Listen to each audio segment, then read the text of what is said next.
400 years ago, seeds were planted in New York that make a big difference to America today. In the early 1600s, the English were establishing their colonies in Virginia and Massachusetts. But they weren't the only ones who were interested in the New World. This early 17th century time period is also the golden age for the Dutch, and the Dutch are very interested in trading with the East, places like China. And they're looking for a trade route, an easy and quick trade route. They want the Northwest Passage that passes through North America and heads to China. They send off Henry Hudson to discover this. Henry Hudson does not find the Northwest Passage, but he does discover this New York region. And he discovers that it's a very rich and fertile ground. He goes back to the Netherlands and talks about this, and they decide that they want to plant a trading colony right there. They claim this area for the Dutch, and in the 1620s, they establish a trading colony. Around Albany, New York, they have Fort Orange, and in the area of New York City, they create New Amsterdam. This stays for the first 20 or 30 years as a simple trading colony and grows rather slowly. In the 1650s, though, the Dutch lose their main colony down in the Brazil area, and they really push to establish a greater colony there in that New York region. Trouble happens in 1664 when the English send some ships into New York Harbor and they demand the surrender of the Dutch colony because at the time the Dutch and the English were at war. The Dutch do not have any military presence to speak of, and so they surrender, but not without some good terms. The Dutch continue to keep property, and they also keep some of their religious freedoms, which the other English colonies are not well known for. For the next 9 years, the English are in control of the colony. The Dutch come back with a huge armada, and this is during the Second Dutch-Anglo War, and they take back control of this region and make it their own again. Now, this only lasts for a little less than a year. At the end of that war, there are negotiations and the Dutch give back control to England, and it stays with England until, of course, the Revolutionary War. Now the question is does this Dutch influence that happens in the first 50 years or so, does that continue to stay with the colony? We find out as we look at the writings of people that visit this area in the 18th century. 70 years later, Peter Kalm comes into the North American continent on a scientific expedition. He's from Sweden. He's going up and down North America, looking at the flora, the fauna, the geology, and the geography. He also comments about the culture of the area, and he spends a good deal of time in New York and the Albany area as he's traveling up to Canada. And he talks about how much different the culture is in that area and how highly influenced it is by the Dutch. There's Dutch language, Dutch architecture, and Dutch culture, especially Dutch foodways. Peter Kalm's travels happen 70 years after the Dutch are no longer in control of New York, and yet their influence is still felt in basically every part of life. 70 years after Peter Kalm, we have Washington Irving, and he's writing about this New York region, and he's stressing the Dutch influence, and he spends a long time talking about the Dutch foods and the Dutch culture that we see all over this New York region. Yes, he's specifically talking sort of about the back country of New York City, not New York City itself, but it's very, very interesting that that's what he stresses about this region. And even today, we see the cultural differences, maybe not in the architecture anymore, and certainly not in the clothing or even the speech patterns of people in New York, but we can find those very seeds of that culture in the foodways, specifically things like coleslaw and cookies and certain kinds of waffles. Those are very, very Dutch, and they have pervaded all the way through the United States, even though they're coming from this tiny little colony that ended way back in the 17th century. Coleslaw is not something that before this little adventure of researching for this video, I would have thought, oh, that's Dutch influenced. Usually I think about coleslaw and I think about barbecued food or something like that. It's gonna go on top of a burger and next to some pulled pork or something. But obviously this is Dutch influence. It's actually right out of Peter Kalm's journals when he's traveling through the New York area. And I can't wait to try this really early version of coleslaw. This recipe is actually coming just from what Peter Kalm is describing in his journal. So we don't have a recipe laid out for us. We just know what the ingredients were. And so we're gonna go off of that. I'm using The Sensible Cook, and that's by Peter G. Rose. And what she has done is she's gone through lots of books about Dutch influence, and she's done a really good job with researching. Some of this book has translations of period recipes verbatim, and some of them she has kind of taken out of journal entries. She knows what the ingredients are, and she has played with them until they are the best version of what a period recipe could be. And that's what this coleslaw one is. It's just taking those ingredients out of a journal entry and making good food with it. 2 cups green cabbage cut into thin strips. 2 cups red cabbage cut into thin strips. 1/3 cup wine vinegar. 1/4 cup vegetable oil or butter. Salt and freshly ground pepper. Mix these ingredients together. So basically what we're gonna do for this recipe is we're gonna take these cabbages, one green, one red, and we're gonna chop them up. We're gonna keep them in long strips as best we can. And then we're gonna mix in some salt and some pepper and some red wine vinegar with a little bit of butter or oil. I'm gonna use butter today that's been melted. Now we wanna make sure that our ratio is correct.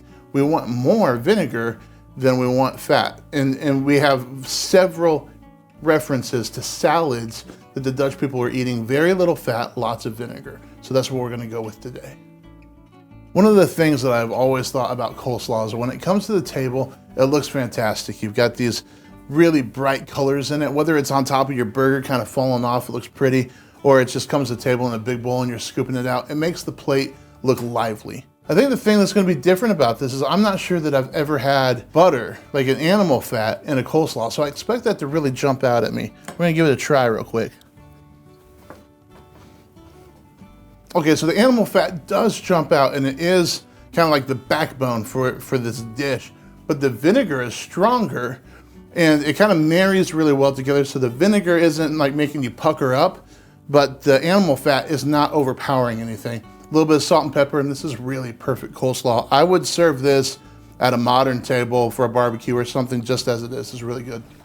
In the 1650s, the Dutch are being squeezed from both directions. From the north, that Massachusetts colony is trying to come down and create more and more territory for themselves. And the Dutch are worried about that. They create a fortification, a wall, and that's where we get the name Wall Street. And also, they're being squeezed from the south. Now, not who you probably would think of, but there's a Swedish colony in the New Jersey area that's trying to grow and grow there and squeezing them. How often do we hear about the Swedes in North America in the 17th century?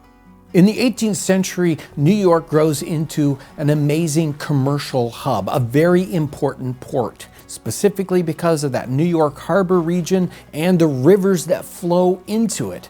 Here is Peter Kalm talking about New York.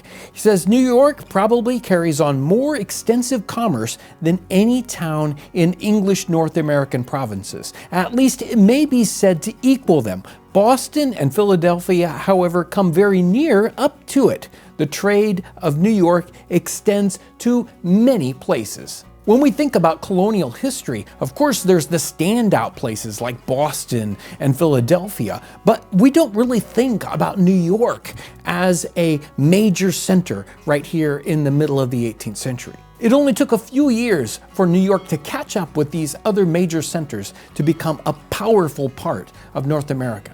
Here's Peter Kalm speaking directly to the different culture that the Dutch have, especially in their food. Their meat and manner of dressing it is very different from that of the English. Their breakfast is tea, commonly without milk. About 30 or 40 years ago, tea was unknown to them, and they breakfasted either upon bread and butter or bread and milk. To each dinner, they have a great salad prepared with an abundance of vinegar and little or no oil. They frequently eat buttermilk and bread and salad, one mouthful after another. Other travelers through this area, like Madam Knight in the early part of the 18th century and Dr. Alexander Hamilton in the middle part of the 18th century, spend a great deal of time in their diaries and journals talking about the strange Dutch customs, and there's some very fun and interesting stories about that. Here's Washington Irving in the early 19th century, and he's kind of looking back on this area with rose-colored glasses, but yet I mention this peaceful spot with all possible laud, for it is in such little retired Dutch valleys, here and there embosomed in the great state of New York, that population, manners, and customs remain fixed, while the great torrent of migration and improvement, which is making such incessant changes in other parts of this restless country, sweeps by them unobserved. They're holding on to those Dutch customs, those Dutch foods. One of the things that's just kind of popped off the page and grabbed me while doing research for this particular episode is how much acidity there is in Dutch food. When I've thought about Dutch food, or what I know of Dutch food now, it's not something that's got like vinegar and wine and citrus all over everything. I'm talking like every meat dish. This is a simple meatball recipe, but they're also making sure that you include the peel from oranges and from lemons. I mean, there's acid in absolutely everything, which really blew my mind. We've done some recipes on the channel where we see that is popular, and a lot of people will say something like, well, with meat especially, acid's gonna help break down some tough cuts of meat. I hear you. This is a taste that they were going for. This is something they were pining for. When they have something savory, they want this acidic, citrusy thing with it, which is not something that I would have connected to Dutch food. To make meatballs, take veal with veal fat chopped. Add to it mace, nutmeg, salt, pepper, and knead it together. Then you can make meatballs from as large or as small as you please. Also, all of it is fried in the pan as one large meatball. Many take a few of the outside peels thinly pared with oranges or lemons cut very fine. It gives a very good smell and flavor. I wanted to grab meatballs because it's a basic thing that anybody can make. This is going to be easy. I'm going to chop up a bunch of meat and we're going to mince that in two, but you could actually use ground beef if you wanted to at home, and it's ready to go for you. Anybody can make this dish, but it's also interesting that something that is popular now, I mean, probably anybody watching this has had a meatball. This was popular in our time period, and it's always fun to see, okay, I eat this, but how did they eat it? It's the same thing, but what's going on? What's a little bit different? So that's what we're gonna find out today. The recipe calls for there to be some fat in here, so I'm not gonna be super picky while I am cutting this up. I'm just gonna cut it against the grain, and I'm gonna get it smaller and smaller and smaller and smaller until it's almost like ground beef. Once we have it all minced up, we're gonna go ahead and add our spices, which are salt, pepper, mace, and nutmeg. And then the last little surprise is gonna be peeling the citrus fruit, cutting that really small, and getting it into that mixture as well. After that, we're just gonna get it in the pan and we're gonna start browning it all the way around. Our meatballs are finished. They look really interesting because you can see these little flecks of yellow and orange from the lemon and the orange peel in them. I'm not sure what they're gonna taste like. I've never had anything quite like this before. So let's dive in. I'm gonna cut off a piece here, and then we'll see what this is all about. They didn't take long to cook. I made sure to brown them up really well on the outside and just let them slow cook so they finish on the inside. Oh man, yeah, that's wonderful. There's a good char on the meat, which is, you want that. And I'm not used to, citrus flavor right there with that char, but it's really good.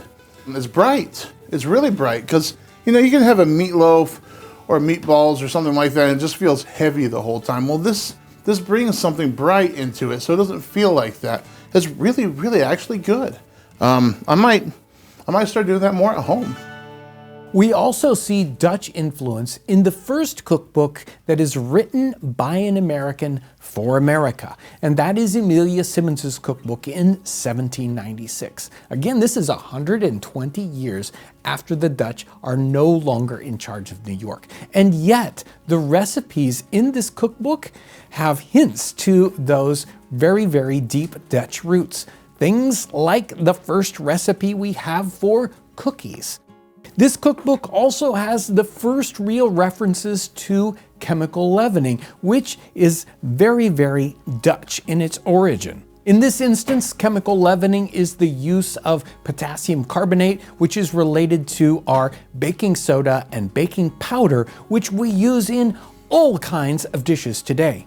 Without this chemical leavening, we wouldn't have the light and fluffiness of the cakes and cookies that we enjoy today. And speaking of Amelia Simmons, her cookbook mentions Christmas cookies. And Christmas is not a holiday that is well known in America in the 18th century. It's not a big celebration like it is today.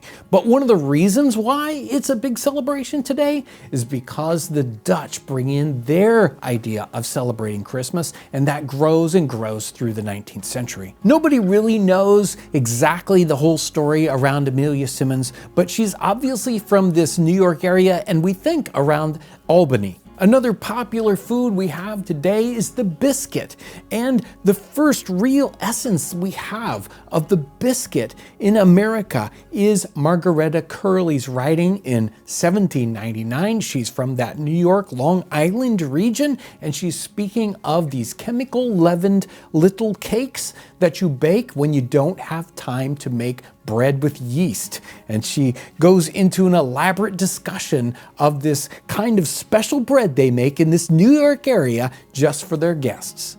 So much of the Dutch influence in food in New York in our time period is baked goods. There's just all kinds of treats and breads, pretzels, and we see that carry through because New York is one of these cities that you think of and you think of bakeries. It's always been there. It always will be.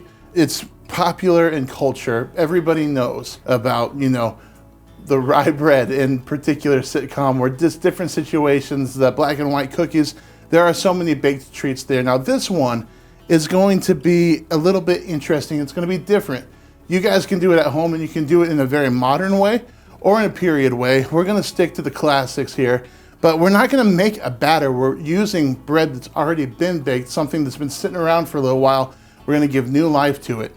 Now this would probably be called something like a German pancake. In the time period in this cookbook, they call it an apple egg fritter, and it's going to be really fun. To bake an apple egg fritter, take 12 apples, cut them in pieces as you would for a tart. Place them with a good piece of butter in a flat pot and some sugar. Shake often but do not stir. When they start to get done, mix in 4 to 6 beaten eggs, then take a pan with butter, and when the butter starts to fry, sprinkle a thick layer of finely crushed rusk on it to cover the bottom of the pan. Mixed with sugar and cinnamon. Place the apples on top, then sprinkle again with the aforementioned rusk until the apples are covered. Place a little fire on the lid and let it bake this way. So basically what we're doing here is we're gonna be working in 2 different cooking vessels. On one of them, we're gonna have these apples. They're gonna be chopped up, pared, and cooking down with some sugar. And the other one, we're going to make a crust, and we're going to make that by cutting up this loaf of bread really fine, adding some butter, some sugar, some cinnamon, some nutmeg, salt if you'd like, and we're going to cook that so that it's essentially the bottom crust of our dish. Once that's done and it's kind of crisped up, we're going to add all of these cooked apples on top of it, and then we're going to make that baked crust again out of the same materials, but this time we're going to put a lid on top of our pan and pile that up with coals so that the top of it bakes. And we've done this, I guess, a couple of different times in videos in various ways where we've cooked inside of a pot, or we found a different way to bake something because we didn't have a Dutch oven or an earthen oven with us. This isn't uncommon in the time period. It's a really fun way to bake in just a frying pan. This smells really good. It smells like an apple pancake. Now, I will tell you on that top crust, when you put that in, don't skip on the butter there because that's going to help all that top layer of crust stick together as well. I did skip on that and I had a little bit of trouble when it was time to get it out of the pan. So next time I make it, I won't make that same mistake. But this smells and looks fantastic. It's nice and toasty on the top. It's got that apple custard in there. I can't wait to try it. I think that it's just going to be, I don't know, just super delightful. I don't know what the egg's going to do. So let's find out. So this is kind of like a super crispy French toast with a custard mixed in. I know it's kind of weird to describe. The apples aren't so cooked down that there's not just a little bit of crunch there, which is really nice. And the sugar helps that apple flavor really come through. But the egg in there just kind of brings everything and milds down some of the sweet. So it's not screamingly sweet. And that toasted bread is just kind of like French toast. It's really, really nice. I would not have guessed that this would be so good. It's not like a pancake in that fluffy way. It kind of has a bite, a crunch to it, which is really nice. We could spend a long time studying and discussing the influences that the Dutch have on America today. Things like religious freedom or their incredible prowess at their commerce. But we also have the touches that we see when we eat every day here in America. The kinds of foods that we enjoy are some of those very things that the Dutch brought to America. 400 years later, what started off as a tiny little trading colony becomes one of the most important commercial centers in the world, and its culture still affects us today.